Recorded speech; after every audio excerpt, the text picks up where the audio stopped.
Bonsoir mes frères et mes sœurs pour cette étude biblique qu'on reprend, donc l'évangile de Matthieu, donc la suite.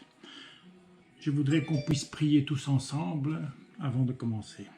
Seigneur, merci Seigneur pour ce jour Seigneur, pour que Seigneur à travers de ces moyens Seigneur, on peut propager Seigneur, on peut enseigner Seigneur ton peuple Seigneur, que cette parole Seigneur, que l'évangile de Matthieu Seigneur, l'évangile, Seigneur, qui est rempli, Seigneur, de la parole et de la volonté de Dieu, Seigneur, la volonté de Jésus-Christ, Seigneur, les révélations, Seigneur, du ministère, mais aussi, Seigneur, les révélations sur le Messie, Seigneur, puisse, Seigneur, être portées, Seigneur, enseignées, Seigneur, que toutes les révélations, Seigneur, soient données, Seigneur, pour donner dans un seul but, Seigneur, la nourriture effective, Seigneur, pour que ton peuple, Seigneur, puisse, Seigneur, proclamer l'évangile, Seigneur, l'évangile de Christ, l'évangile de vérité, Seigneur. Merci, Père, dans le nom puissant de Jésus-Christ, Seigneur, et le Saint-Esprit, Seigneur, d'inonder, Seigneur, ta parole, Seigneur, sur mes lèvres, Seigneur, à travers du Saint-Esprit, Seigneur, pour que cette parole, Seigneur, soit un enseignement, Seigneur, une parole qui vient de Dieu via le Saint-Esprit, Seigneur. Merci, Seigneur, de m'utiliser, Seigneur, pour que mes lèvres, Seigneur, parlent, Seigneur, la parole de vérité, Seigneur, l'évangile de vérité, c'est rien, et rien d'autre, Seigneur. Merci, Seigneur, de bénir ce moment, Seigneur, c'est une heure et demie, Seigneur, d'étude qu'on va donner, Seigneur, que cette parole, Seigneur, puisse, Seigneur, être pour beaucoup, Seigneur, une parole pour inciter, Seigneur, mais aussi, Seigneur, à donner, Seigneur, l'envie, Seigneur, de continuer, Seigneur, l'œuvre de Christ, l'œuvre de Jésus-Christ, Seigneur. Et, Seigneur, que cette œuvre, Seigneur, qui est composée, Seigneur, l'évangile de Christ, l'évangile de vérité, Seigneur, et parole de vérité, Seigneur, soit uniquement celle-là, Seigneur, qui puisse être portée, Seigneur. Merci, Père, dans le nom puissant de Jésus et du Saint-Esprit, Seigneur, de donner toute la révélation, Seigneur, que ton peuple a besoin, Seigneur, pour recevoir, Seigneur, cet évangile, Seigneur. Merci, Père, dans le nom puissant de Jésus et du Saint-Esprit. Amen et Amen. Bonjour mes frères et mes sœurs, donc à notre journée, le mardi et jeudi, qu'on étudie, on survole la Bible, les évangiles.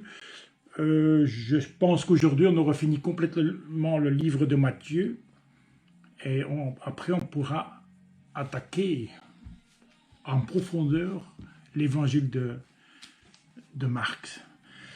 Avant tout, je voudrais donc vous souhaiter le bienvenue à tous après donc un long week-end. Pour certains, peut-être qu'ils ont repris donc le travail, et que c'était peut-être un peu plus compliqué à suivre maintenant, mais sachez que donc tous les enregistrements seront enregistrés sur YouTube. Donc d'abord sur Facebook, après ils vont être mis sur YouTube et on sait à tout moment aller le voir. Amen. Ici donc on s'est arrêté au chapitre 26, donc le début du chapitre 26. Donc ceux qui ont suivi la semaine passée, donc le Seigneur a donné des paraboles, donc il nous a appelés à la vigilance, il nous a donné des paraboles, donc au chapitre 25, donc les paraboles de 10 jeunes filles, des serviteurs les récompenses, et puis il a commencé à avertir le peuple, et aussi les pharisiens, les scribes, et tout le monde, le jugement des nations. Toutes les nations vont être jugées. Et quand ils ont entendu ça, les scribes et les anciens du peuple d'Israël ont commencé à faire un complot contre Jésus. Donc, chapitre 26. Je vais le lire, donc je vais lire les premiers 2 versets. Non, on va lire les premières 5 versets. Amen. Donc, Matthieu 26, de 1 à 5. Complot contre Jésus, ça c'est mon titre. Lorsque Jésus eut fini de donner toutes ses instructions, il a dit à ses disciples, verset 2, « Vous savez que la Pâque a lieu dans 2 jours et que le Fils de l'homme sera arrêté pour être crucifié. » Chapitre 3, verset 3. « Alors les chefs des prêtres, les spécialistes de la loi et les anciens du peuple se sont réunis dans la cour du grand prêtre appelé Caïphée. » Verset 4. « Et ils décident d'arrêter Jésus par ruse. » Donc ils ont décidé ensemble d'arrêter Jésus par ruse et de le faire mourir. Verset 5. « Cependant, ils se disent, quoique ne soit pas pendant la fête, afin qu'il n'y a pas d'agitation parmi le peuple. » Quand le Seigneur a donné, donc, on peut dire ça un sermon, sa prédication, les paraboles de 10 jeunes filles, des serviteurs de récompense, et la prédication des jugements des nations, tout de suite, donc les prêtres, les anciens du peuple, les spécialistes de la loi, se sont mis ensemble en accord pour dire, ça y est, il faut que ça arrête. Il faut faire tomber ce Jésus qui vient nous prêcher autre chose de nous. Ici, le verset 3 dit, « Alors les chefs des prêtres, et entre parenthèses, les spécialistes de la loi, les anciens du peuple, on dit spécialistes de la loi. » Tu sais, les Juifs, ils avaient été tellement focalisés sur leur loi qu'il n'y avait plus que ça qui passait. Donc on sait qu'à travers l'évangile de Matthieu, tous les livres, plusieurs prophéties ont été accomplies, ont été rapportées, et ils n'ont pas voulu entendre. Le Seigneur savait ça parce que ça faisait partie du plan, mais c'est vrai que c'était tellement,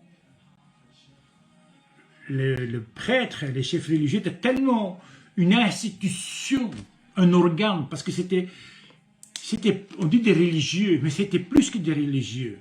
C'était comme une institution qui dominait, qui gérait Israël, malgré qu'il y avait un occupant. Ils avaient fait une alliance avec un occupant. Quand je dis une alliance, un compromis. Ils avaient fait des compromis pour que laisse-nous faire notre petite affaire ici, le service du temple, etc. Et tu n'auras pas de problème, ils ont dit aux Romains, pour que le peuple soit soumis à l'occupant. Et donc eux faisaient à leur guide.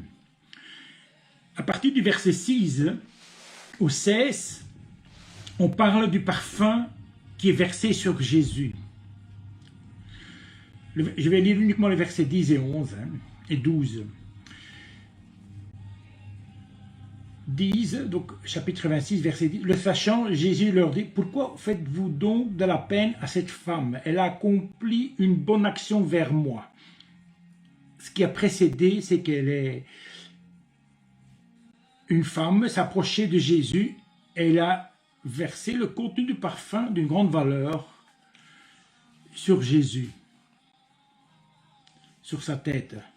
Et les disciples ont dit, quel gaspillage, cette somme de valeur. Mais le Seigneur dit ici, comme le Seigneur savait aussi ce qui allait lui arriver, c'était la coutume aussi, hein, quand on avait des morts, c'était de le préparer avec une huile pour l'onction, c'était de l'huile pour remplir tout le corps, pour que le corps soit, avant d'aller mis dans le caveau, le corps soit parfumé.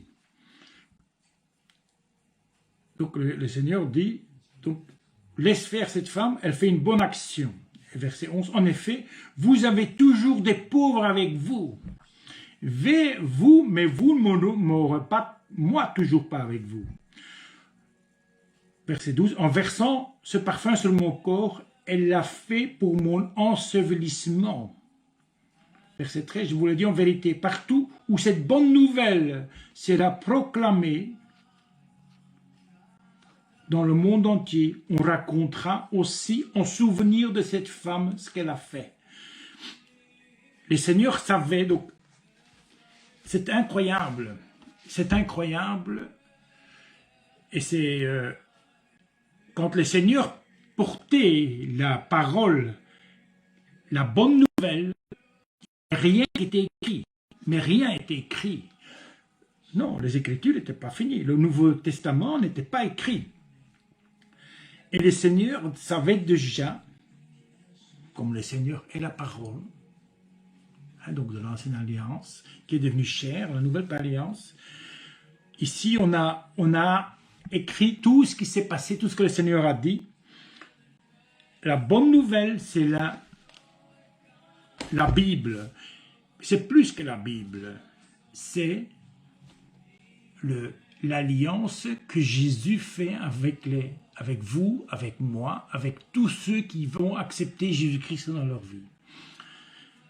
La bonne nouvelle, c'est l'évangile et la libération et le rachat de tous les pécheurs pour la vie éternelle. Ça, c'est la bonne nouvelle. Et le Seigneur dit ici clairement que quand cette bonne nouvelle, qui n'était pas encore écrite, quand elle sera écrite, on parlera de cette femme en souvenir de ce qu'elle a fait pour moi. Vous savez que tout de suite après, on avait déjà commencé, donc les chefs avaient déjà commencé tout doucement à comploter pour faire tuer Jésus, parce qu'ils voulaient le faire mourir. Hein. Le complot de Jésus était le faire mourir, à le faire taire, à le faire arrêter de parler de cette bonne nouvelle et de l'arrêter à faire des remarques contre eux. Les remarques, ce n'étaient pas les remarques, c'était les prédications que le Seigneur a fait et ils se sentaient visés à travers la prédication, à travers les paraboles, ils se sont sentis visés. C'était une bonne chose, parce que ça veut dire que la parole leur a touché au cœur.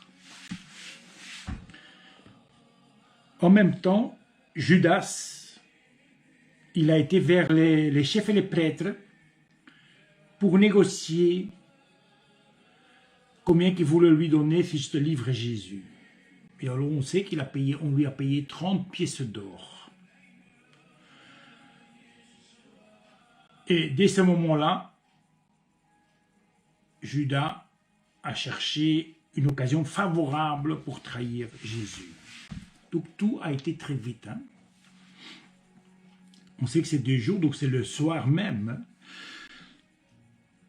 Il y a l'institution de la scène. L'institution de la scène. Le premier jour des pains sans levain. Donc, l'institution de la scène, mais on va lire à partir de verset 17. J'espère que vous avez tout lu. Le premier jour des pains sans levain, les disciples s'adressaient à Jésus pour lui dire, « Ok, où veux-tu qu'on te prépare le repas de Pâques ?» Exceptionnellement, vous le savez, Jésus a voulu fêter le repas de Pâques un peu plus tôt que la Pâques. Un peu plus tôt. Parce qu'il savait que c'était le dernier repas avec ses disciples. 18, il répondit, « Allez dans la ville chez un tel et vous lui direz, le maître dit, mon heure est proche. Je célèbre la Pâque chez toi avec mes disciples. » Regardez un peu comme le Seigneur, au verset 18. mon heure, donc la parole du Seigneur, allez dans la ville chez un tel et vous lui direz, le maître dit, mon heure est proche. Je célébrerai la Pâque chez toi avec mes disciples. Là aussi, on sait que Pâques, c'était le 14e jour du premier mois. Non, calendrier. Et le 15e jour commence le pain sans levain. Le 15e jour. Il y a d'abord quelque chose d'important. Il y a d'abord l'ancienne alliance. Le Seigneur commence le repas avec la Pâque de l'ancienne alliance. Qu'est-ce que c'est la Pâque de l'ancienne alliance? C'est en mémoire que Dieu les a sortis d'Égypte. Les a ramenés, oui, dans le désert. Mais en sortant d'Égypte, Dieu a libéré son peuple pour devenir des disciples de Dieu. Ça n'a jamais été dit, des disciples de Dieu, non. Mais ils ont quitté un endroit où ils étaient esclaves pour devenir des suiveurs de Dieu. Parce que oui, Dieu les a accompagnés quand la sortie. Ils ont suivi Moïse, et croyez-moi que Moïse a eu de toutes les... Donc c'était un moment très difficile, un travail très dur d'amener tout ce peuple hors d'Égypte, des murmurations, etc. Mais le Seigneur, en mémoire, il commence avec cette célébration. Sur l'institution de la scène, il y a beaucoup à dire. Mais il y a beaucoup à dire. Parce qu'il y a toute une tradition. Hein. Aujourd'hui, c'est devenu encore pire. La tradition est encore venue. C'est devenu des traditions. Les Juifs, le peuple juif, c'est pour ça que quand on revient dans le chapitre 26, verset 3, les chefs des prêtres, les spécialistes de la loi et les anciens du peuple, tout était basé sur des traditions. Sur des traditions. Mais pour Dieu, pour Jésus, il n'y avait pas d'oreille. Il n'y avait pas de place. Uniquement pour les traditions. Vous voyez que donc à travers le Seigneur, le Seigneur va au milieu de cette scène. Donc il commence la première coupe, c'est dans l'alliance de la Pâque de la libération du peuple juif. Mais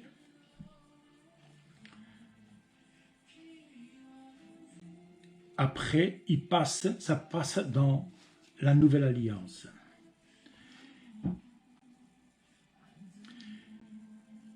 Le Seigneur dit, je célèbre la Pâque avec mes disciples. Judas.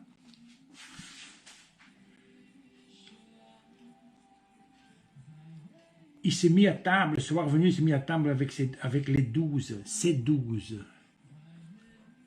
Judas faisait partie encore de ces 12. C'est le dernier repas aussi avec le Seigneur pour Judas. Hein. Le soir venu, il s'est mis à table avec les 12, pendant qu'il mangeait, donc le verset, l'un de vous autour de cette table, il va me trahir.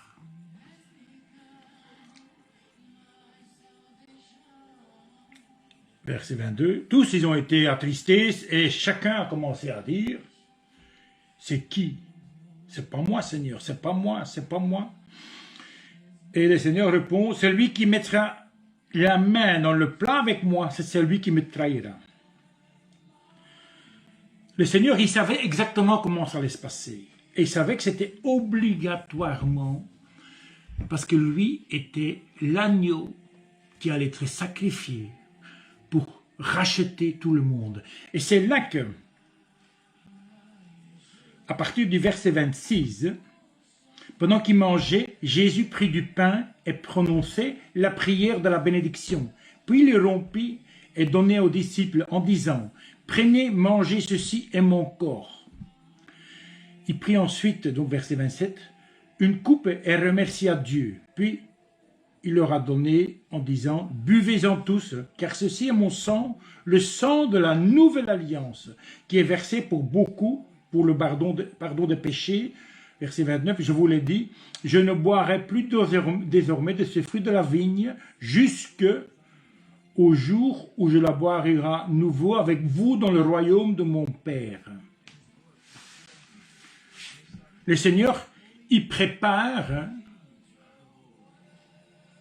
la deuxième alliance. Il avertit aussi à ses disciples, parfois qui avaient encore toujours difficile à accepter que le Seigneur allait partir, allait mourir, allait être prisonnier, Et c'est vrai que le verset 30, c'est aussi interpellant ça. Après avoir chanté des psaumes, ils se rendaient au mont des Oliviers. 31. Alors Jésus leur dit, vous allez tous trébucher cette nuit à cause de moi, car il est écrit, je frapperai le berger et les brebis du troupeau seront dispersées. Ici, le Seigneur avertit déjà le coup que l'Église va avoir, que les disciples vont avoir. Ils vont être refroidis. Ouais. Beaucoup vont être refroidis après ce qui va arriver à Jésus-Christ.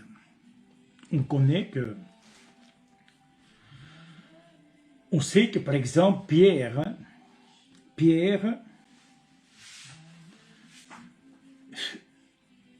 il lui répondit, mais moi non, même si je me fais mourir avec toi, je te ne rierai pas. Et tous les disciples ont dit la même chose, mais on sait ce qui s'est passé. On sait que tous, après la mort de Jésus-Christ, après qu'il a été fait prisonnier, pas encore à la mort, après qu'il a été prisonnier, beaucoup se sont sauvés leur peau. On sait que Pierre est resté loin de Jésus pour le surveiller, pour voir ce qu'on lui faisait, jusqu'à quand il s'est caché un peu, quand on lui a dit, tiens, mais tu ne fais pas partie d'eux. Et il a dit, non, je ne connais pas, je ne le connais pas, je ne le connais pas, par 3 fois. Quelle aurait été notre attitude?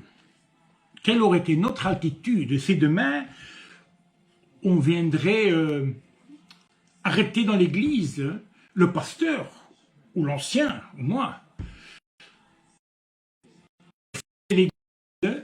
et que dans la rue, on verra les gens, et beaucoup, là aussi beaucoup,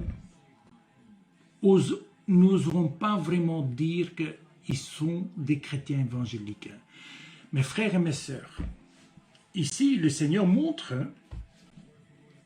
à quelle façon que parfois on peut éprouver quand on est des suiveurs de Christ, quand on est des disciples à Christ. C'est vrai qu'en Belgique, on n'a jamais connu ça. On n'a jamais connu ça. Allez, si. Avant la Réforme, 500 ans en arrière, 550 ans en arrière, avant la Réforme, tous ceux qui voulaient suivre le protestantisme, on les attrapait, on les mettait sur un bûcher, on les brûlait vifs. Alors croyez-moi, il y en a beaucoup qui ont eu peur de dire, oui, mais moi je soutiens cette thèse. Mes frères et mes sœurs, nous, les évangéliques, les chrétiens évangéliques, on a souvent trop la honte. Qu'on ait peur d'être jugé, peur d'avoir des remarques. Il est important qu'on reste ferme, même dans des moments de faiblesse, qu'on reste ferme à notre Seigneur. Parce qu'éprouver, croyez-moi il viendra des temps où ce que l'Église, les disciples, vont être éprouvés. Peut-être pas de la même façon, mais éprouvés et qu'on va peut-être cacher notre identité. Mes frères et mes sœurs, il est important de se mettre dans la mémoire ce qui s'est passé autour de quand Jésus a été fait prisonnier, que nous aussi, on est des hommes et des femmes, et que parfois la chair peut faire faire des choses inimaginables. Premièrement, donc chapitre 26, versets 57 à 75, Jésus d'abord, il devant le conseil juif, devant le conseil juif.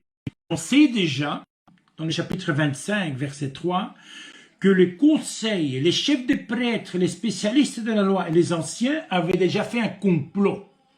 Donc, Jésus devant le conseil juif. Puis, à partir du chapitre 27,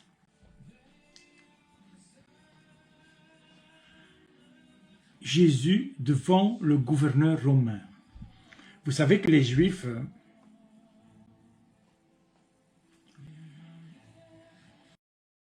savaient pas, ils ne voulaient pas son sang sur ses mains. Non, ils ont voulu l'écarter, mais ils ne voulaient pas leur sang sur ses mains. Et c'est pour ça qu'ils l'ont envoyé devant le gouverneur.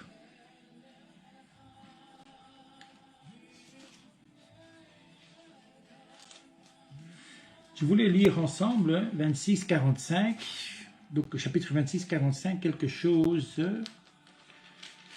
un verset.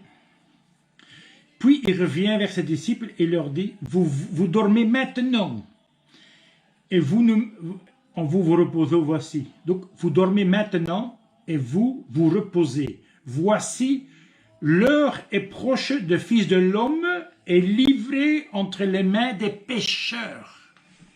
Entre les mains des pécheurs.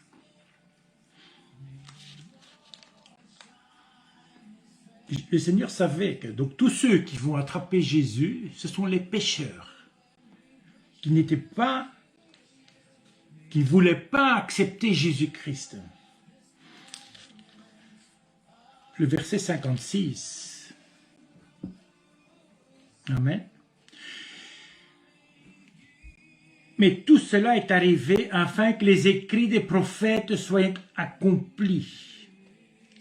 Alors, tous les disciples, ils l'ont abandonné et ils ont pris la fuite.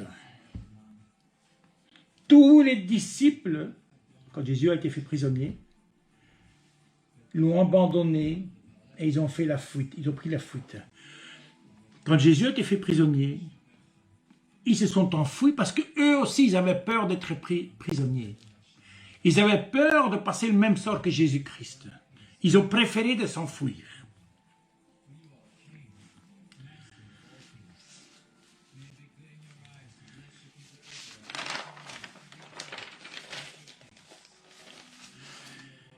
Le verset 18, donc en chapitre 27, le verset 17 et 18, je voudrais lire avec vous ensemble.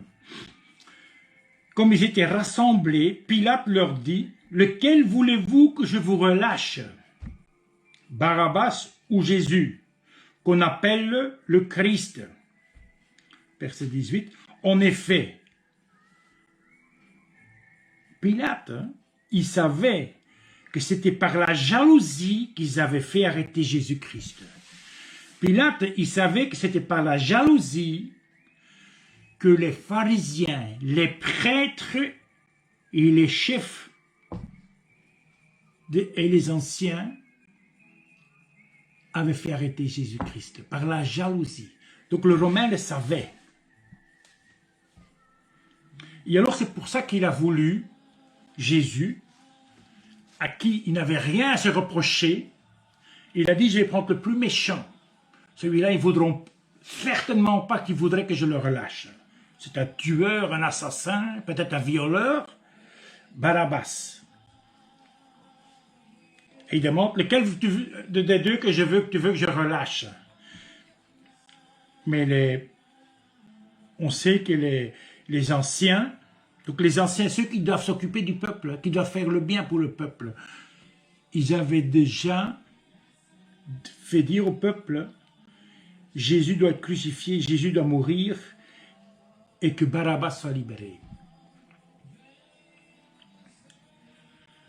Alors, donc le chapitre 27, verset 20-21, la libération de Barabbas et Jésus crucifié.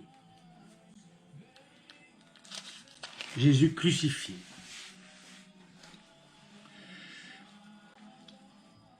La crucifixion et la mort de Jésus-Christ. Le chapitre 27, à partir du verset 32 jusqu'au 56, il parle de la crucifixion et la mort de Jésus-Christ. À partir le chapitre 27, 57-66, c'est la mise en tombeau du corps de Jésus. Et pour ceux qui ont parfois des doutes encore, parce qu'aujourd'hui, beaucoup du peuple ont des doutes concernant la vérité de la parole ici, la vérité. J'ai en ma possession donc tous les livres d'un historien juif, Josephus Flavius. Il lui parle donc dans son 18e livre, chapitre 63, verset 4, de la même façon, de la mise au tombeau de Christ, et qu'il est aussi ressuscité.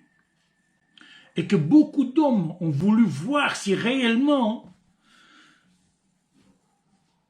il allait sortir de son tombeau, qu'il allait être ressuscité.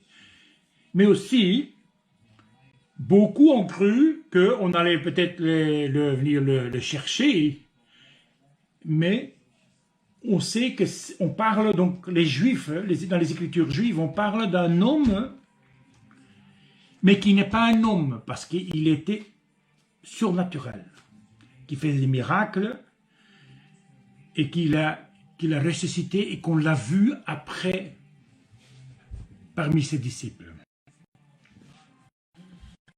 Je voulais vous rappeler, c'est parce que c'est que vous savez qu'aujourd'hui, beaucoup de chrétiens ont des doutes parfois sur certaines paroles.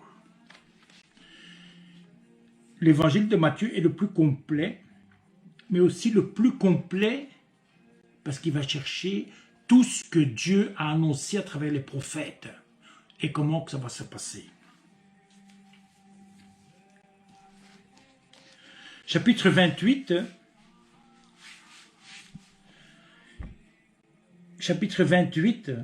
il parle de la découverte et de la résurrection de Jésus-Christ. Chapitre c'est 1. Après le sabbat, donc le sabbat, on sait que c'est le samedi, le jour du repos, c'est le samedi. À l'aube du dimanche, donc certaines Bibles disent à l'aube du premier jour de la semaine, le dimanche, Marie de Magdalena et l'autre Marie allaient voir le tombeau. Soudain, il y a eu un grand tremblement de terre, car un ange du Seigneur descendu du ciel vient rouler la pierre devant d'ouverture et s'assit dessus. Il avait l'aspect de l'éclair et son vêtement était blanc comme neige. Verset 4, les gardes tremblent de peur et ils sont devenus blancs comme morts. Dans les Écritures juives, on voit, ils se sont enfouis.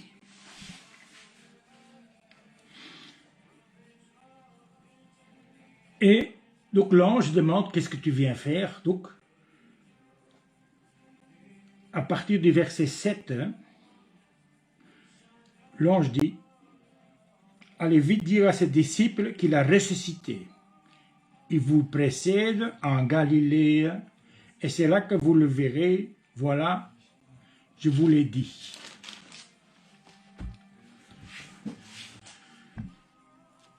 Quelque chose qui est important ici, ici c'est vrai qu'il reste peu de textes. Il reste peu de textes. Mais il ne faut pas oublier qu'il est resté 40 jours après ses disciples. Entre la résurrection et l'enlèvement, donc quand il est parti aussi dans le ciel, il y a 40 jours, 1 mois et 10 jours.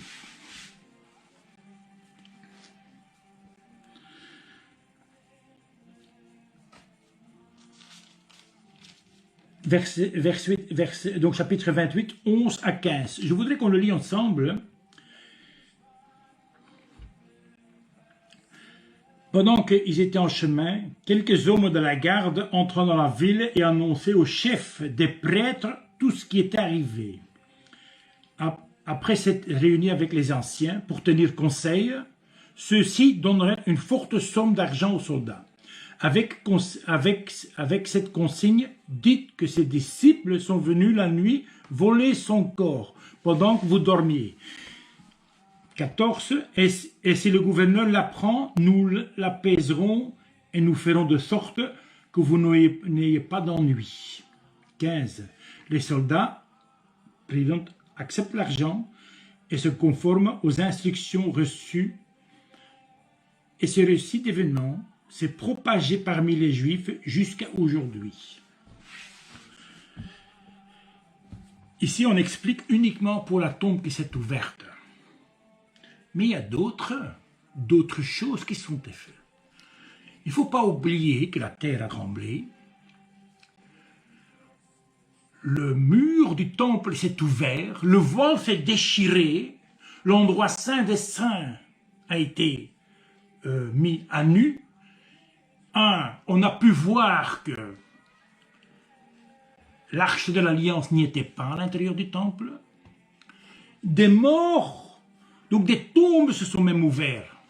Ce n'est pas écrit ici, mais il faut voir le contexte. Donc ils ont voulu cacher tout ça. Ils ont voulu cacher tout ça. Mais ça a fait quand même... Ils ont corrompu les soldats. Il ne faut pas oublier que même des soldats romains, ils ont témoigné quand Jésus a crié à son Père, que le tremblement est venu, ils ont même voulu vite le tuer, ils ont mis l'épée en espérant que... donc toute l'eau qui est tombée, donc l'eau pure qui est sortie de son corps, toute l'eau qui est sortie de son corps, il y a eu des manifestations des soldats qui ont dit celui-ci c'était quand même le Fils de Dieu, parce qu'ils ont vu tout ce qui s'est passé. Ils ont vu l'obscurité est venue sur Israël, sur Jérusalem. C'est pour ça que ils ont essayé de cacher tout ça, pour ne pas montrer, pour ne pas avouer qu'ils avaient écarté Jésus uniquement parce que l'évangile, cette parole ne leur plaisait pas. Cette parole ne leur convenait pas. Mais nous savons que Matthieu a écrit tout cela pour prêcher l'évangile aux Juifs. Ben oui, parce qu'ils connaissaient les anciennes écritures. Et c'est pour ça qu'ils ont été écrits à travers de toutes les paroles des prophètes qui se sont accomplies à travers la venue du Christ. La mort, donc la façon que le Seigneur a été fait prisonnier, la façon que le Seigneur est mort, la résurrection et tout ce qui s'est passé, malgré tout, ils n'ont pas accepté la parole. Ils n'ont pas accepté la parole qui est Jésus-Christ. L'évangile n'a pas été accepté par les Juifs. Je voudrais allumer la lumière parce que d'habitude je l'allume et j'ai oublié de l'allumer. Voilà. Autrement je ne saurais plus lire. On arrive ici dans quelque chose qui est primordial pour l'Église aujourd'hui. Primordial. Quand je dis primordial, la mission des disciples. Donc le Seigneur est venu, il est revenu avec ses disciples. Donc on sait qu'avant, l'ange a dit, donc au verset 7, et allait vite dire à ses disciples qu'il est ressuscité. et qui vous précède en Galilée, et c'est là que vous le verrez. Voilà, je vous l'ai dit.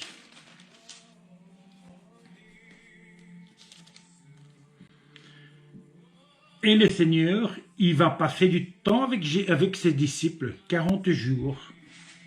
Donc les 11 disciples partent tous à Galilée, sur la montagne que Jésus leur avait désignée.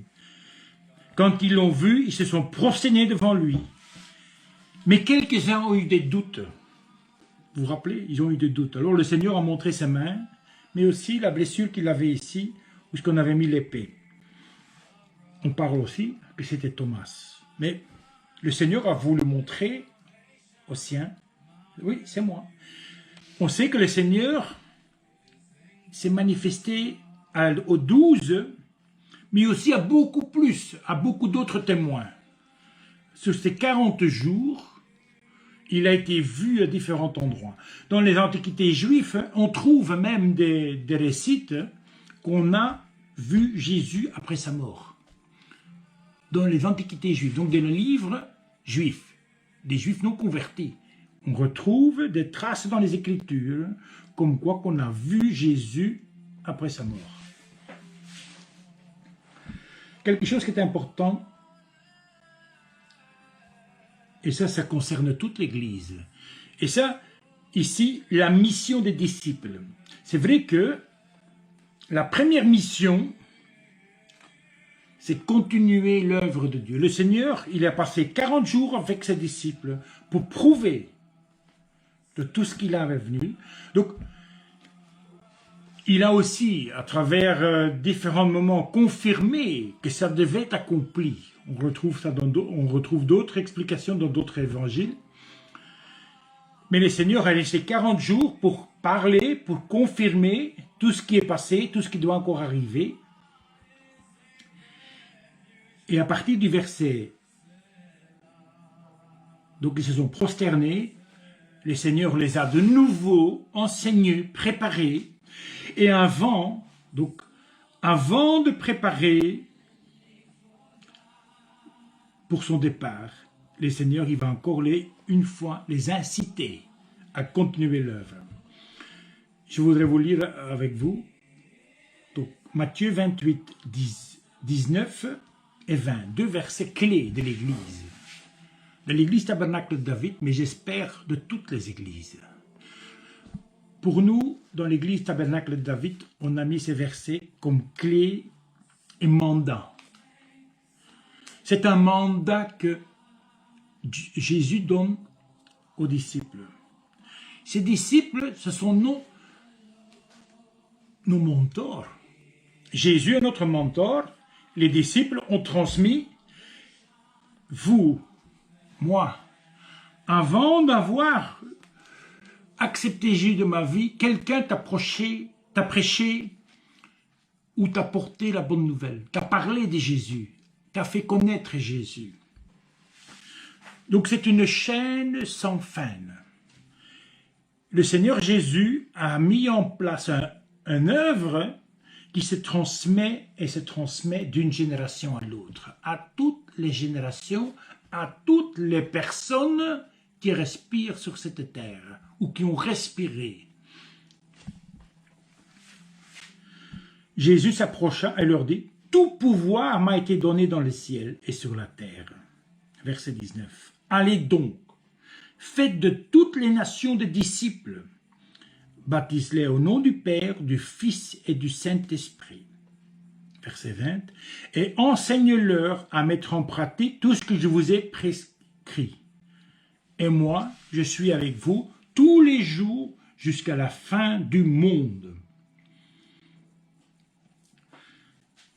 Ça, c'est la mission pour tout serviteur de Dieu, pour tout disciple de Dieu. Ouais. Malheureusement, beaucoup d'églises se sont éloignées de ce but. Jésus demande de faire de toutes les nations des disciples, de les baptiser au nom du Père, du Fils et du Saint-Esprit, et d'enseigner-leur à mettre en pratique tout ce que je vous ai prescrit. Donc il faut les enseigner, donc il faut d'abord les appeler à devenir des disciples. Pas une seule nation, hein, toutes les nations, la terre entière. Avant la crucifixion de Jésus-Christ, avant que le Seigneur a quitté, c'était surtout focalisé sur le peuple juif. Ici, les 12, on sait que Judas a été remplacé, ont été préparés, ont été endoctrinés par Jésus pendant ces 40 jours à continuer l'œuvre, mais aussi à enseigner et à faire des disciples dans toutes les nations. Toutes les nations. Donc, dans toutes les nations de disciples, de les baptiser au nom du Père, du Fils et du Saint-Esprit, d'enseigner à mettre en pratique ce livre,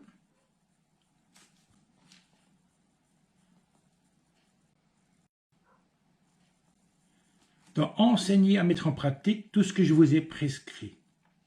Et moi, je suis avec vous tous les jours jusqu'à la fin du monde. Les disciples, on sait après dans l'église primitive, donc le Seigneur est ici parmi eux, mais il leur dit, donc quand il va s'en aller, il leur prépare, attendez 10 jours, attendez 10 jours, je vais vous envoyer quelqu'un, et il va être avec vous. Le Seigneur va envoyer le Saint-Esprit. Et c'est à travers du Saint-Esprit que le Seigneur Jésus-Christ va être avec nous, à l'intérieur de nous. C'est vrai qu'on peut... Parfois, je suis surpris de la façon qu'on prie parfois, ou qu'on fait des prières. J'étais parfois surpris des gens qui commencent à prier comme s'ils n'avaient pas le Saint-Esprit sur eux. Comme s'ils n'avaient pas encore le Saint-Esprit à l'intérieur d'eux. Non. Si tu as passé par les eaux du baptême, si tu as été baptisé dans le Père, du Fils et du Saint-Esprit, le Saint-Esprit est avec toi en sortant des eaux du baptême. Alors, on peut prier, c'est que le Saint-Esprit prend le contrôle de notre vie. Parce que parfois, on essaye de contrôler le Saint-Esprit et le mettre dans un coin ou on le pousse de force dans un coin. Non, on doit lui donner toute la place pour qu'il gère notre vie. Si le Saint-Esprit n'est pas libre à œuvrer dans ta vie, ben, tu vas avoir difficile à le voir à l'œuvre, en action. Le verset 20, enseigne-leur à mettre en pratique. Si tu ne mets pas en pratique la parole de Dieu, tu tardes à devenir un vrai disciple. Ou tu tardes à devenir même un disciple. Si tu ne mets pas en pratique la parole de Dieu, tu ne peux pas être un disciple de Christ. Tu vas être un disciple de ta chair, mais pas de Christ. Il est important de mettre en pratique les Écritures. Et c'est là que tu vas voir que le Seigneur, à travers le Saint-Esprit, va être avec toi jusqu'à la fin de temps, jusqu'à la fin de ta vie même, à la fin de ta vie sur cette terre, parce que il sera avec toi jusqu'à l'éternité, mais avec la fin de la vie sur cette terre, hein, c'est quand tu quitteras, ton âme et ton esprit quittera la terre ici. Ton corps va rester ici, mais l'âme et l'esprit vont s'en aller. Le Saint-Esprit, il va rester sur cette terre. Hein. Quand toi tu t'en vas, si tu meurs, si quelqu'un meurt maintenant, son âme et son esprit s'en vont. L'esprit reste sur la terre, le Saint-Esprit, mais si tu vas dans le royaume des cieux, tu vas rencontrer le Père et le Fils. Amen. C'est vrai qu'à la fin de temps, le Saint-Esprit va repartir. à la fin de temps, vraiment à la fin de temps, le Saint-Esprit va quitter cette terre en même temps que son Église. En même temps que son Église. Le mandat que l'Église reçoit ici, c'est de faire des disciples. Et c'est d'enseigner l'évangile de vérité. Je ne dois pas faire un dessin. Malheureusement, beaucoup des églises ont mal compris cette parole. À mon avis, je me demande s'ils n'ont pas enlevé ça de leur Bible. Ou ce n'est peut-être pas clair assez pour certains. Le Seigneur veut faire des disciples. Non, il ne veut pas faire des membres d'église qui viennent s'asseoir toute leur vie s'assis sans rien faire dans l'œuvre de Dieu. Non. Tu sais, des disciples, c'est pour travailler. Tu as eu des talents. Si tu ne les utilises pas, tu auras des grandes conséquences. Pas des bonnes conséquences. Hein. Si tu es toute ta vie, tu es resté assis sur une chaise dans l'église, en venir écouter la prédication, et de ne pas sortir, et que tu n'as pas sorti de tes poches les talents que le Seigneur t'a donnés, je ne voudrais pas être à ta place le jour du jugement. Hein. Je ne voudrais pas être à ta place. Le Seigneur t'a donné des talents et il faut les faire fructifier. Si tu ne fructifies pas les talents que le Seigneur t'a donnés, si tu as lu l'Évangile, si tu as lu la Bible, tu verrais très bien les conséquences des talents non fructifiés. Si tu les as enterrés dans la terre, peur de les perdre, ben tu en connais les conséquences. Le Seigneur nous a tous équipés, tous, toi et moi, et tous ceux qui nous regardent, à tous ceux qui ont passé par les eaux du baptême, même, attends, les talents, le Seigneur te connaissait avant que tu aies été conçu dans le ventre de ta maman. Et c'est là que les talents ont été distribués. Naturellement, il a fallu les activer. Si tu acceptes le Seigneur, à travers les eaux du baptême, tu deviens disciple. Et le disciple, le vrai mot de disciple, c'est élève. Un élève, on n'arrive pas, quelqu'un qui veut étudier les autres études, il n'arrive pas de la naissance, tout de suite, hop, à l'université. Non, il commence à la garderie. À la garderie, non, à la gardienne, l'école gardienne. Il commence là, à enseigner, peu à peu, et tu grandis, L'élève, c'est ça. Tu dois commencer à apprendre. Certains ont des capacités, ils apprennent un peu plus vite. D'autres, ce n'est pas les capacités, la volonté de servir Christ. La volonté de servir Christ est importante pour pouvoir grandir. Si la volonté est d'obtenir un diplôme, ça ne va pas bien ça. Non. Ce n'est pas pour toi-même. Tu dois avoir un objectif. Vouloir servir Christ. Si tu as la volonté de devenir un grand prédicateur, un grand enseignant, tu vas tôt ou tard te casser la figure. Tu vas tomber en bas des escaliers. Le Seigneur nous demande de faire des disciples et de mettre en pratique tout ce qu'on a appris. Tout ce que le Seigneur nous a appris. Vous savez que les Écritures, ici on a 66 livres. Avant la Réforme, ce livre avait beaucoup plus de livres. Mais je peux vous garantir qu'avec ce qu'on a ici, on a suffisamment assez pour mettre en pratique les Écritures dans notre vie. Parce que si on avait plus, on aurait encore plus difficile. On a déjà difficile avec les 66. Et je ne parle de toute la Bible. Si je parle que du Nouveau Testament, on sait qu'il y a 27 livres. Si on doit mettre les 27 livres de la Nouvelle Alliance en pratique dans notre vie, croyez-moi, si on arrive à vivre cela correctement, les 27, chapeau, vous êtes des élèves brillants. Donc, on n'a pas besoin de plus de livres pour déjà mettre en pratique, si on ne sait déjà pas mettre en pratique ceci. Parce qu'il est un fait qu'on a difficile à mettre en pratique tout ici. Vous savez que le Seigneur nous prépare, donc ici on est à l'an 2033, non pardon, l'an 33,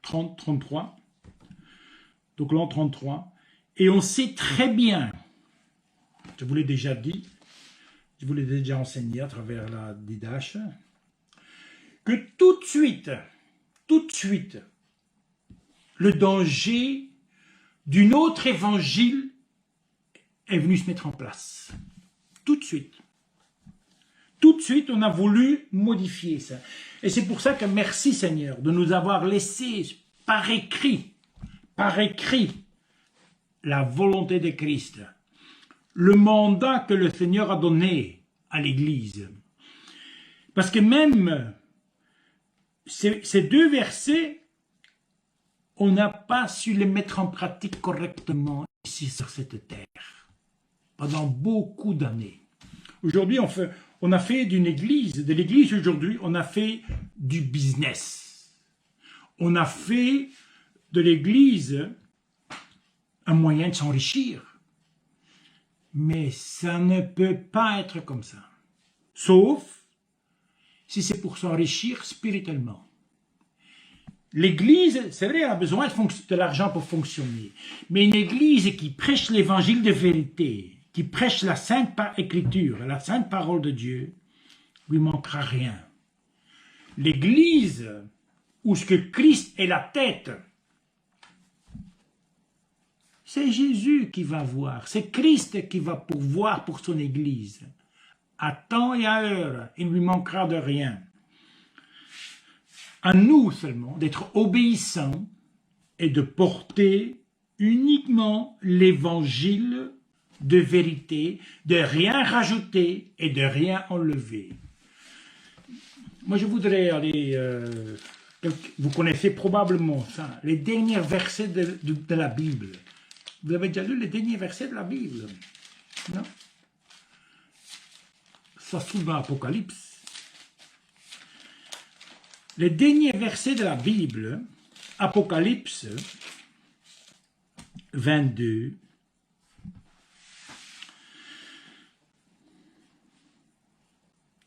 et je voudrais les lire ensemble à partir de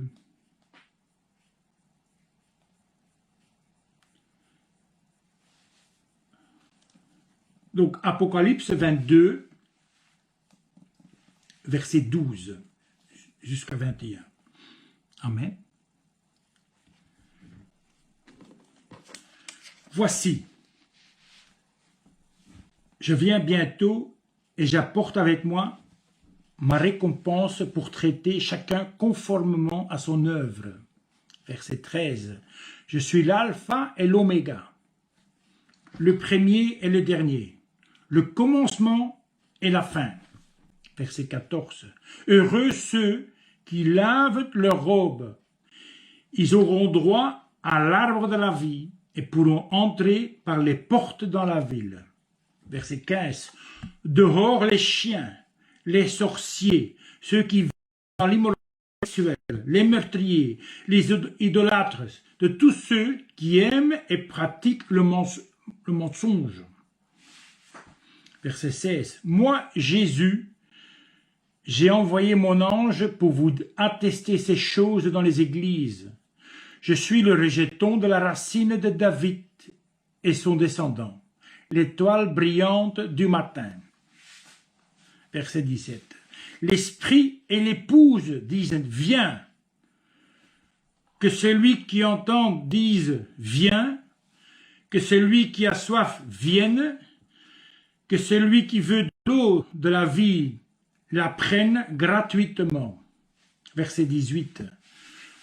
Je le déclare à toute personne qui écoute les paroles de prophétie de ce livre, si quelqu'un y ajoute quelque chose, Dieu lui ajouterait des fléaux décrits dans ce livre.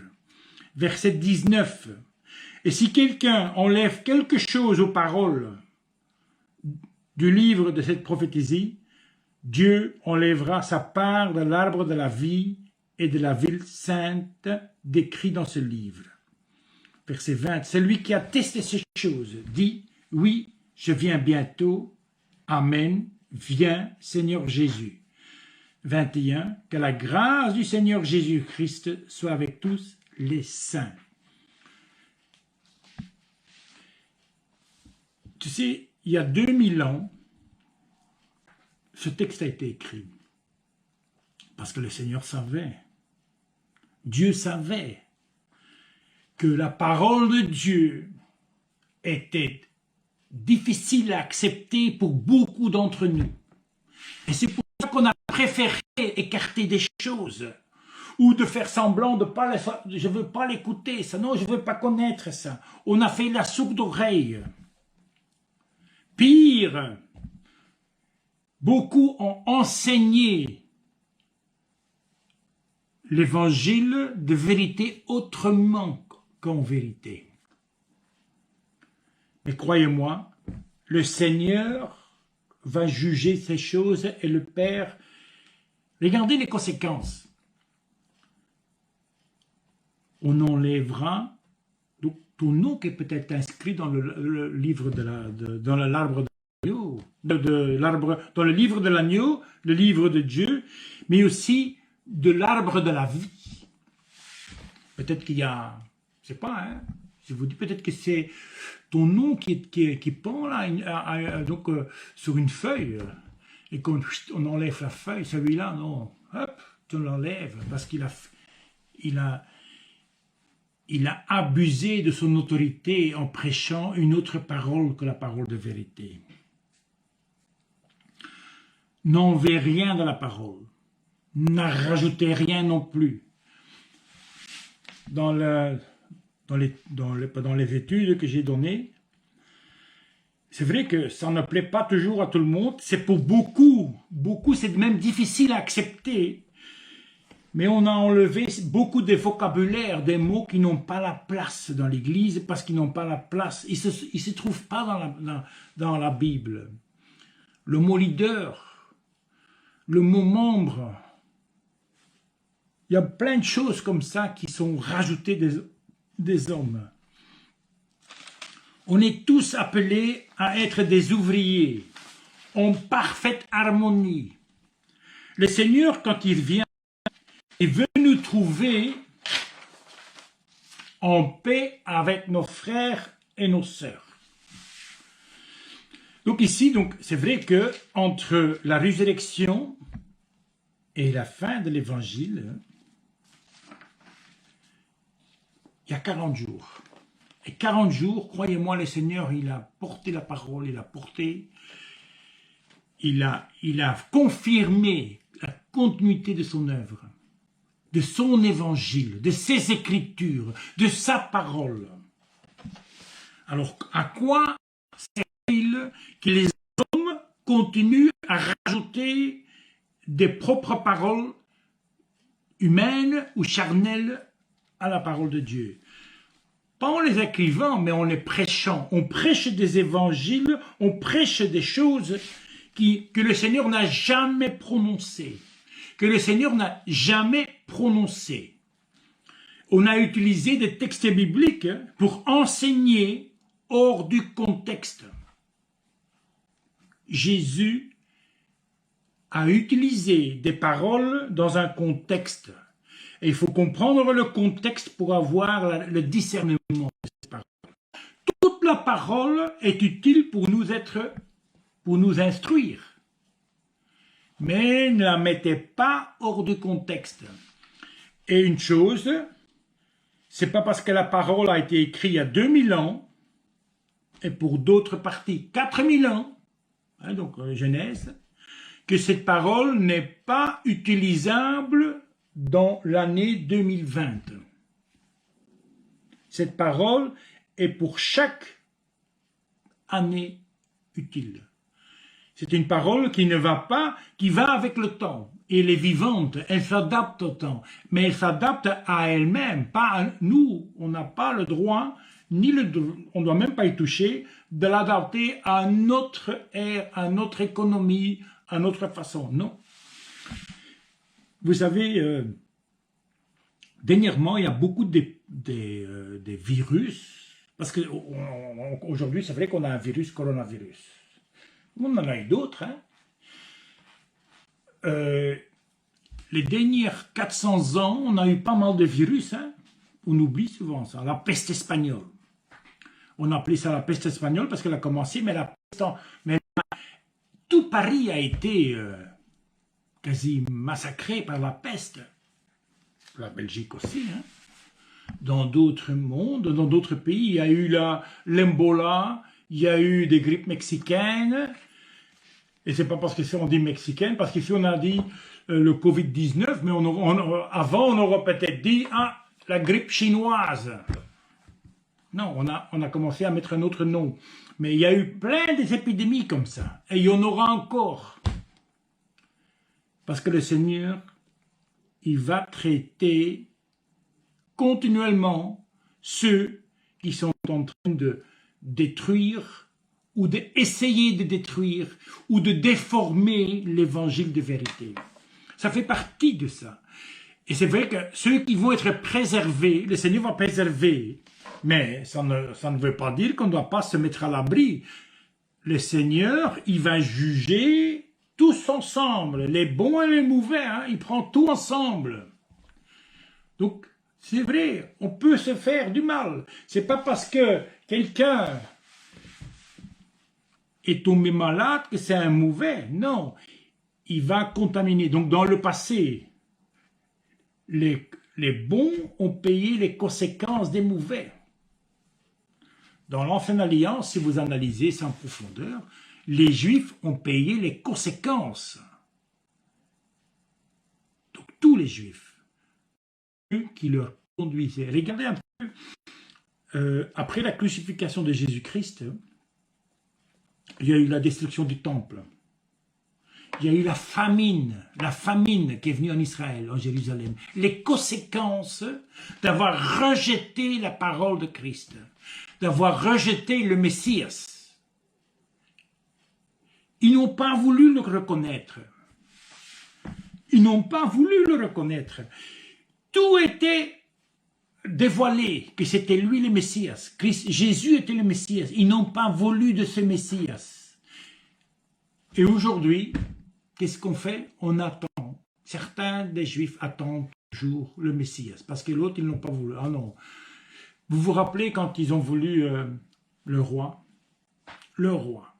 Un roi à leur façon. Un roi à leur mesure.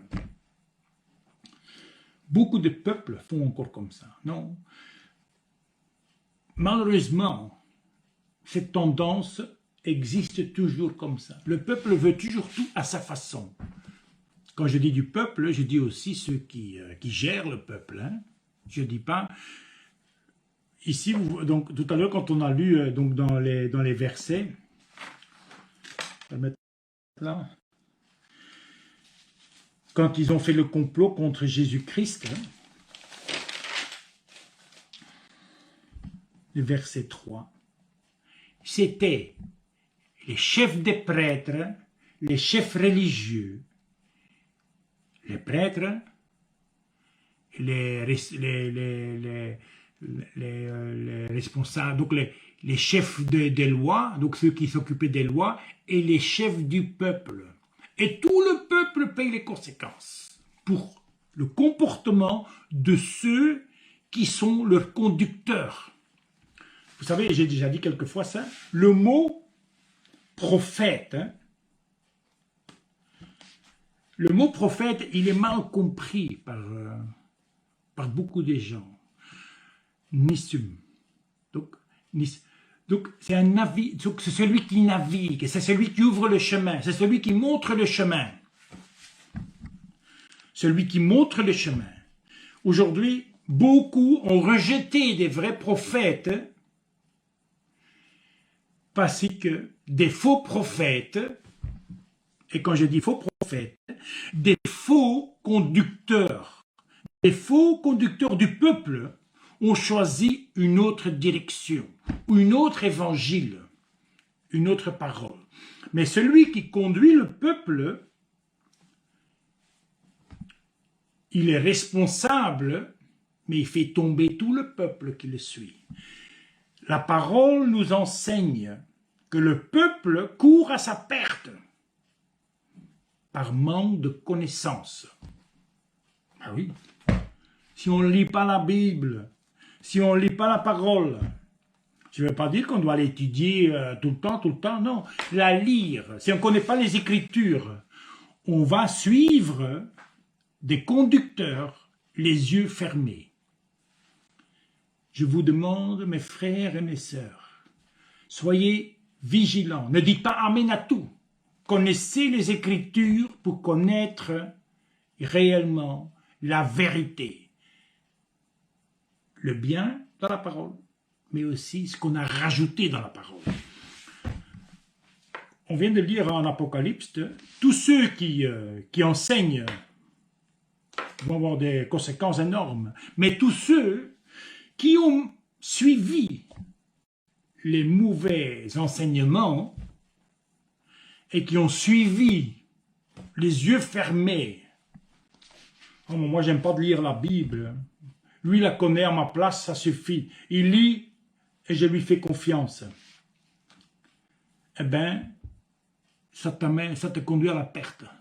Tu es responsable de toi-même si tu ne connais pas les Écritures. Tu es responsable. Tu pourrais être devant le trône et dire, oui, mais il y avait quelqu'un qui m'enseignait, qui me prêchait la parole, et je lui ai cru tout ce qu'il a dit. Moi, je pense que c'était un homme de Dieu, je pense que c'était un homme que toi, tu avais envoyé, Seigneur. Et je me suis... j'ai toujours tout cru. J'ai marché derrière lui, les yeux fermés, comme un mouton qu'on conduit à l'abattoir. Mais réellement, c'est comme un mouton qu'on conduit à l'abattoir. Mes frères et mes soeurs, il est temps de se réveiller. L'église, c'est fini l'école de dimanche. Aujourd'hui, moi, je suis attristé de voir combien de personnes qui n'ont jamais leur Bible avec. Moi, je me rappelle quand le Seigneur quand j'ai été contaminé par l'Évangile, quand j'ai été contaminé par l'Évangile, j'ai pas cessé un jour, oui, de la semaine ou quoi, ni encore aujourd'hui, de partir sans une Bible. Il fut un temps, quand je prenais le train pour aller travailler, j'allais travailler loin, mais j'avais une heure le matin pour lire la Bible et 1 heure le soir pour lire la Bible, parce que dans le train. De même, après, quand je suis parti travailler en voiture, c'était la même chose. Et j'avais toujours ma Bible avec moi, on ne sait jamais, une panne de voiture ou quoi, j'ai toujours ma Bible. Il y a des jours que je ne l'ai pas ouvert sur la route, mais je l'avais avec en cas que ça arriverait. Mes frères et mes sœurs, si on se doctrine pas nous-mêmes, si on ne s'éduque pas nous-mêmes de méditer la parole, vous vous amenez à la perte. Aujourd'hui, on sait lire librement. On n'a pas d'interdiction. Mais peut-être qu'il viendra des temps, dans certains pays il y a déjà, qu'on ne pourra plus se rendre dans l'église, ou peut-être qu'on ne pourra plus s'acheter une Bible parce qu'on aura tout interdit, les Écritures. Et alors, où est ta connaissance? Où est la connaissance si tu n'as pas la Bible dans la tête? Parce que même, si tu lis la Bible et tu relis la Bible, elle va te laisser des traces dans la tête. J'ai encore un verset, et puis après je voudrais vous partager qu'est-ce que c'est le résumé de... Donc, je ne pense pas que je l'ai lu, moi. Sophonie, mes frères et sœurs, c'est un livre, une lettre qu'on devrait lire. C'est très vite lu, ça. Il est tellement difficile à trouver qu'on ne le lit jamais.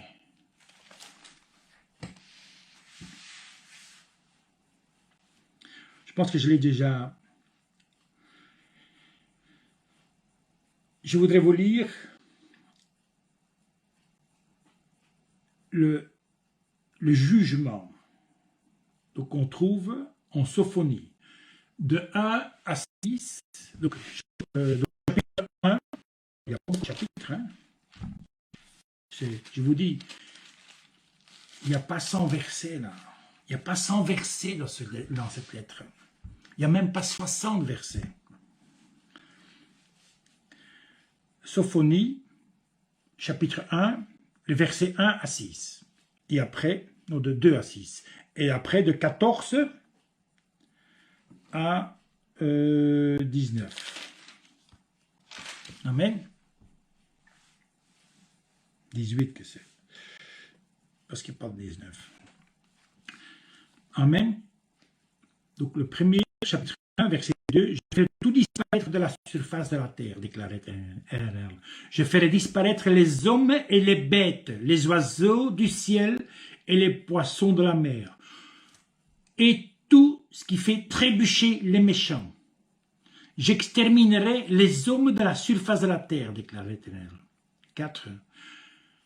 Je déclarerai ma puissance contre Juda et contre tous les habitants de Jérusalem. Je supprimerai de cet endroit ce qui reste de Baal, le nom de ses ministres et les prêtres avec eux. Verset 5. Ceux qui se prosternent sur les toits devant les corps célestes, ceux qui se prosternent en jurant par l'Éternel, tout en jurant par le roi. Verset 6. Je supprimerai ceux qui se sont détournés de l'Éternel, ceux qui ne cherchent pas l'Éternel et qui ne le consultent pas. Verset 14 à 18. Le grand jour de l'Éternel est proche. Il est proche, il arrive très vite. Le jour de l'Éternel fait entendre sa voix, et les héros poussent ses cris amers. 15. Ce jour est un jour de fureur, un jour de détresse et un jour d'angoisse, un jour de ruine et de destruction, un jour de ténèbres et d'obscurité, un jour de nuages et de brouillard. Verset 16. Un jour où retentiront la trompette et les cris de guerre contre les villes fortifiées et les hautes tours. Verset 17. Je plongerai les hommes dans la détresse et ils marcheront comme des aveugles parce qu'ils ont péché contre l'Éternel. Leur sang sera versé comme de la poussière et leurs intestins comme du fumier. Verset 18. Ni leur argent ni leur or ne pourraient les délivrer le jour de la fureur de l'Éternel.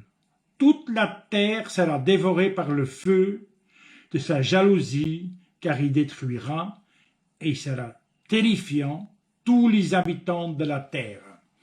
Ceci, c'est un texte pour le peuple de Dieu, une partie, tribu de Juda, jugement de Juda, mais aussi pour toute la terre. Des choses qui vont arriver. À partir de Dieu, c'est aussi les jugements des nations. Mes frères et mes sœurs, je vous dis ceci parce que je voudrais que vous lisiez Sophonie pour bien vous préparer. Pourquoi? La clé de Sophonie, c'est le jugement au jour de l'Éternel. Le livre de Sophonie révèle les jugements pénétrants de Dieu. Et ce qui vient de Dieu va être accompli, je peux vous le garantir. Mais nous, on ne doit pas se préoccuper, parce que nous, on va être emportés. Mais ne suivez pas les yeux fermés une parole qui n'est pas de Dieu. Le résumé, Matthieu a écrit son évangile pour souligner que Jésus est le Messie d'Israël et du monde. Donc, tout le livre de Matthieu, que Matthieu a écrit, il souligne dans l'évangile de Matthieu que Jésus est le Messie d'Israël et du monde. Donc, le libérateur d'Israël et du monde. Deuxième point, juste récemment, les savants, ils savent maintenant que c'était Matthieu qui était auteur du premier évangile. Beaucoup des savants, des historiens, ont dit que ce n'était pas Matthieu qui avait écrit. Mais je peux vous garantir que c'est Matthieu qui a écrit. Troisième point, c'est la datation. La datation traditionnelle de l'évangile de Matthieu est placée juste avant 70 après Christ. On pense 68 que ça a été écrit. Donc 68 ans après Jésus-Christ. Donc c'est vrai que ça a été écrit après sa mort.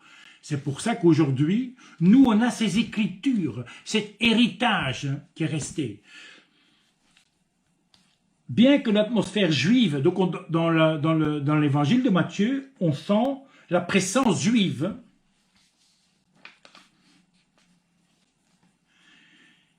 mais on pense que cet évangile a été écrit en Palestine.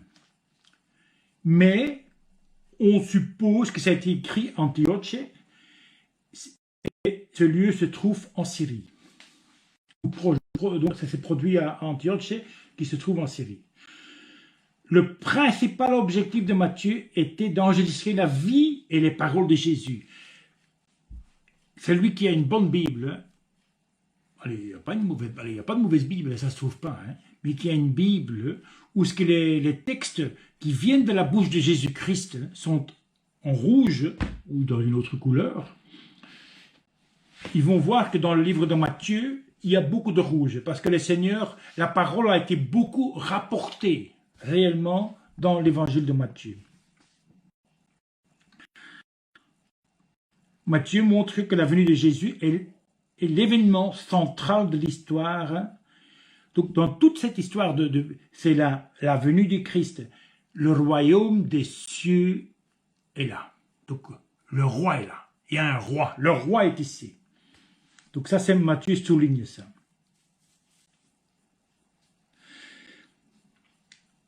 Bon, septième point, Matthieu souligne que Jésus est la parole décisive et finale de Dieu pour son peuple. Matthieu souligne aussi, donc à la fin de temps, donc le verset 19, Matthieu 28, 19, que le Seigneur a reçu toute l'autorité. Donc Jésus a reçu toute l'autorité de Dieu.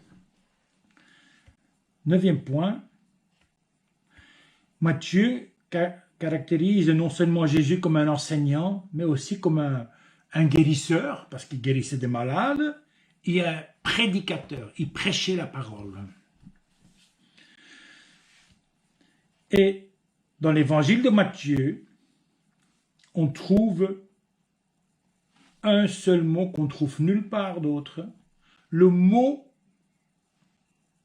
église est situé dans l'évangile de Matthieu. Dans les autres évangiles, on n'a pas mentionné le nom église. Et alors, je voudrais vous prendre un peu quoi écrire. Celui qui veut participer à... J'ai quelques questions de l'étude. Et je pense que je vais les mettre en online après. Donc, en online, je vais les traduire en espagnol et je vais les mettre en ligne. Question d'étude. Quel était le principal objectif de Matthieu en écrivant son évangile? Point d'interrogation. Première question. Deuxième question. Comment Jésus a-t-il accompli la volonté de Dieu? Troisième question. Comment Matthieu souligne-t-il que Jésus est le sauveur des Juifs et des gentils ou des païens? Quatrième question. De quelle manière Jésus avait-il le pouvoir suprême? Cinquième question. Comment Matthieu caractérise-t-il l'enseignement de Jésus? Celui qui veut participer, ce serait bien de les écrire et peut-être me les envoyer par mail ou par WhatsApp en privé. Donc, ce n'est pas une réponse à un mot. Allez, ça peut être quelques mots, mais ça peut être aussi quelques lignes. 2 lignes, 3 lignes, 4 lignes. Et je vous invite, et je voudrais vous inviter, inciter même, à éventuellement faire ces questions. Je ne vais pas dire qu'il faut les faire pour demain, ou pour la semaine prochaine, ou pour dans un mois. Non. Faites-les à votre aise et vous me les envoyez. Quand on a commencé l'école biblique, on avait dit qu'on voudrait donc encourager ceux qui participent dans les études bibliques à aller faire un genre de brevet ou une attestation d'avoir suivi des cours. Eh bien, je vous invite à répondre à ces questions. Il n'y aura pas des points. Je ne vais pas donner des points. Non, non, non, non. On n'est pas à l'école de dimanche. Mais c'est voir ces questions, c'est pour voir comment vous captez le message. Il y a d'autres questions, peut-être un peu plus compliquées, que je voudrais peut-être rajouter. Mais on va commencer par ces 5 questions et on vous donner une attestation d'avoir suivi les cours enseignement. Vous savez, dans beaucoup des organisations, on donne des diplômes, donc dans beaucoup des écoles bibliques, instituts bibliques, on donne des attestations, des diplômes, des certificats qui certifient que vous avez suivi des formations bibliques. Le jour que vous allez visiter des prisonniers et que vous devez faire une demande officielle au ministère de la Justice, ben on va vous demander ça. On va vous demander.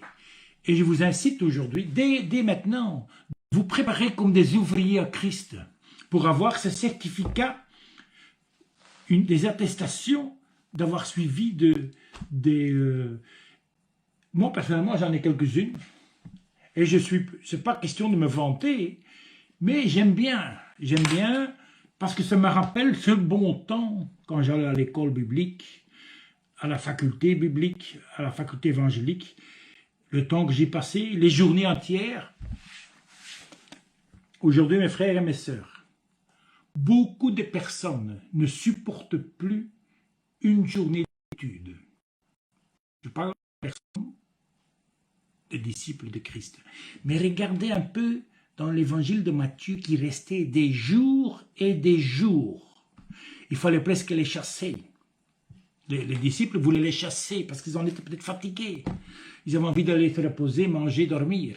Vous vous rappelez dans la multiplication de pain, ils restaient là pour apprendre et apprendre cet évangile, cette bonne nouvelle.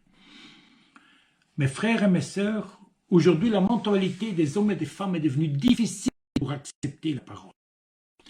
C'est pour ça que à chaque livre, parce que je voudrais quand même, je vais pas, même si on pense qu'on va pouvoir commencer l'église peut-être tout doucement à partir du 8 juin, on saura plus. C'est pas pour dire qu'on va ouvrir, on saura plus. Mais c'est pas pour ça qu'on va arrêter les études comme ça enregistrées, non. Aujourd'hui, c'est pour vous, mais c'est aussi pour d'autres. Vous pouvez partager, donc vous pouvez partager à des gens qui ont peut-être envie de connaître le Seigneur, envie de connaître les Écritures, envie de connaître la bonne nouvelle. Je dis bien la bonne nouvelle, uniquement la bonne nouvelle. Ici, on va étudier en profondeur l'évangile de vérité. Quand on va arriver dans l'exégèse et hermétique, on va vous enseigner, il y a des thèses différentes, mais la solution finale est quasi la même. C'est la façon d'y arriver. Mais il y a des thèses différentes, mais il faut d'abord lire la Bible pour bien comprendre les Écritures. À partir de jeudi, on va plonger dans le livre de Marc. Marc, c'est un petit livre. Marc, c'est un tout petit livre. C'est pas si grand que Matthieu, croyez-moi. Matthieu, et si vous avez jamais lu l'évangile de Matthieu vous donne les révélations de l'Ancienne Alliance, de l'Ancien Testament. Le Messie, ce qui a été annoncé. toutes ces choses sont accomplies et on les trouve dans Matthieu. C'est pour ça que c'est intéressant de lire. Parce que, autrement, vous allez rester avec certains doutes. Il faut lire l'évangile de Matthieu pour bien comprendre. Mais celui qui a difficile à lire le livre de Matthieu, au moins lisez quand même un évangile. Un évangile. Le plus court, c'est Marc. Mais de toute façon, on va le lire. Ici, la clé était le roi. Donc le royaume des cieux. Le roi est venu. Le roi est là. Donc ça, c'était Matthieu qui l'annonçait. Donc le Messias annoncé, le roi qui est annoncé, il est là. C'est lui. Tant pis pour ceux qui n'ont pas voulu accepter. On sait que c'était une parole qui était pour les Juifs, pour le peuple juif, mais ils ont rejeté la parole. Mais pour nous, c'est une nourriture très nourrissante, l'évangile de Matthieu. Amen. Mes frères et mes sœurs, donc je vais mettre ces questions sur Internet et après les évangiles, parce que on peut faire, oui, on va faire quelques attestations. On ne va pas faire ça toute la Bible, mais non, par groupe des évangiles, des Écritures, pour que vous aussi, vous pouvez être un jour quelqu'un qui est équipé, armé pour aller travailler dans un hôpital, dans les prisons peut-être, aller évangéliser, parce que vous êtes des disciples, non? Vous êtes tous appelés à être des disciples. Et je vous demande de vous préparer, parce que tu sais, vous savez que pour 2023, le Seigneur avait révélé une situation, et en voyant ce qui est en train d'arriver, on peut être certain qu'on va y aller vers cette situation. Mais nous les chrétiens, nous les disciples de Christ, on n'a rien à craindre. La seule chose, c'est qu'on doit rester ferme dans les Écritures et dans la parole. Rester ferme dans la parole du Seigneur et on n'aura rien à craindre. Il nous manquera de rien. C'est vrai que peut-être il faudra, tout autour de nous, on va voir des situations et des gens qui sont en difficulté.